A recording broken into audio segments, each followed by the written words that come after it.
The country of Nigeria appears to be giving up on its CBDC after endless protests that included burning down banks. This matters because Nigeria was the second CBDC in the world after China. Now, I imagine if Chinese did not live in a totalitarian police state, they would have given up on theirs. Nigeria, thankfully, does not yet have a China-level police state. I mentioned Nigeria's CBDC disaster in a video a few months ago, but here's a recap from John Fijor at Mises. Essentially, Nigeria introduced a CBDC in late 2022 after a national referendum in which 99% of the citizens voted against it. Keep in mind, Nigeria is, in theory, a democracy.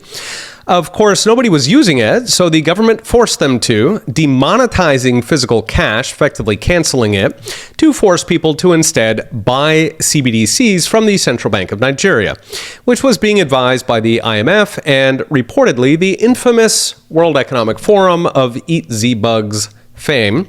This all sent the middle and upper class into complete chaos as the central bank canceled cash before the CBDC was fully operational.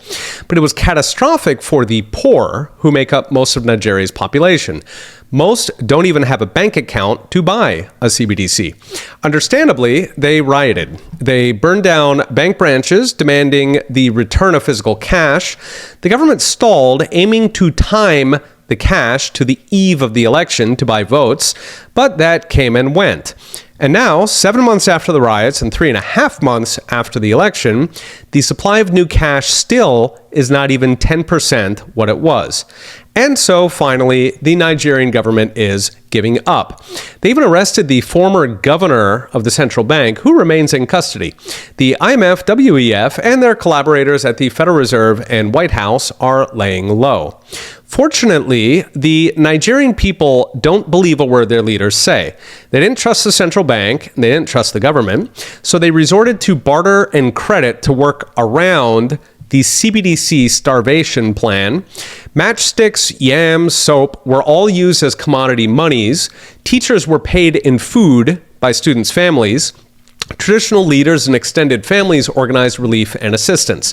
Now, it's worth noting that this kind of social capital is a lot richer in Africa than it would be today in Europe or America, at least in the cities.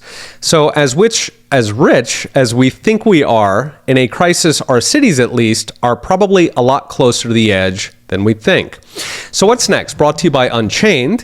What's next is the bad guys will not give up. The people hate CBDCs across the world, but those in power love them because surveillance and control are their mother's milk, their drug of choice. So they will keep pushing. But the good news is that, as in Nigeria, there is a point where even vote-buying regimes have to face reality. When the frog jumps, governments will do what they're told. Bottom line, it's not inevitable. None of it is inevitable. It's on us to hold the line. Okay, we'll be watching. See you next time.